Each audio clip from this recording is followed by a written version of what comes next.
আস্তাগফিরুল্লাহ, আমি আমার নজরকে যেন হেফাজত করতেই পারছি না। আল্লাহ ক্ষমা করো।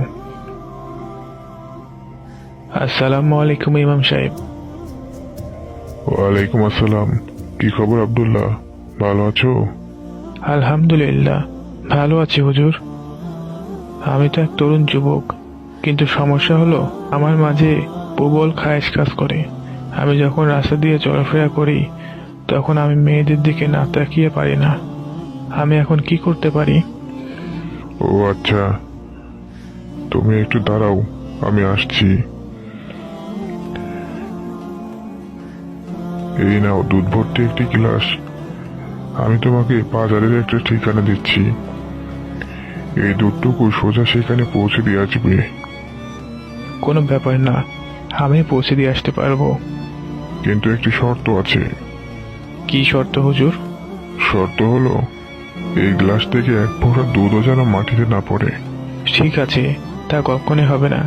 আমি এই এক গ্লাস দুধ সযত্নে বাজারে পৌঁছে দিয়ে আসবো।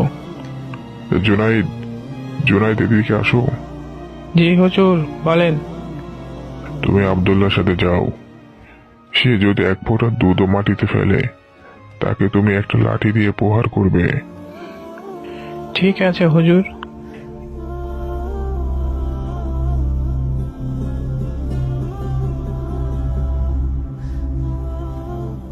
এই নিন জনাব, আপনার এক গ্লাস দুধ। আর আমি এখন আসি।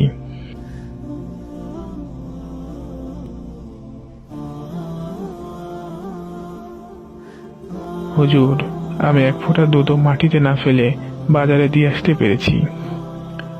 ও আচ্ছা, তাহলে তুমি যাওয়ার সময় কয়েকটি মেয়ের চেহারা দেখেছো? জনাব, আমি তো বুঝতেই পারিনি আমার চারপাশে কি চলছিল। আমি তো এই ভয়ে ছিলাম যে আমি যদি দুধ ফেলি তাহলে রাস্তায় সমবেত মানুষের সামনে আমাকে মার খেতে হবে এবং অপমানিত হতে হবে।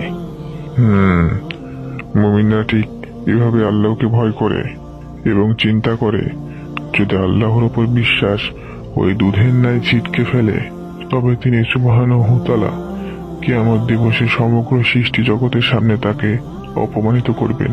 এইভাবে বিচার দিবসে চিন্তা মুমিনকে গুনাহ থেকে বাঁচিয়ে রাখে।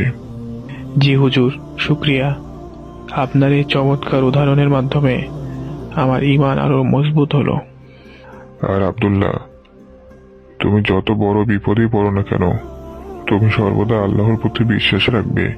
কারণ বিপদের সময় মানুষ দিশাহারা হয়ে ঈমান হারা হয়ে যায়। সে ব্যাপারে তুমি সর্বদা সাবধান থাকবে। ইনশাল্লাহ, আপনার এই উপদেশ আমার মনে থাকবে। এখন আমি আসি। আসসালামু আলাইকুম। ওয়ালাইকুম আসসালাম।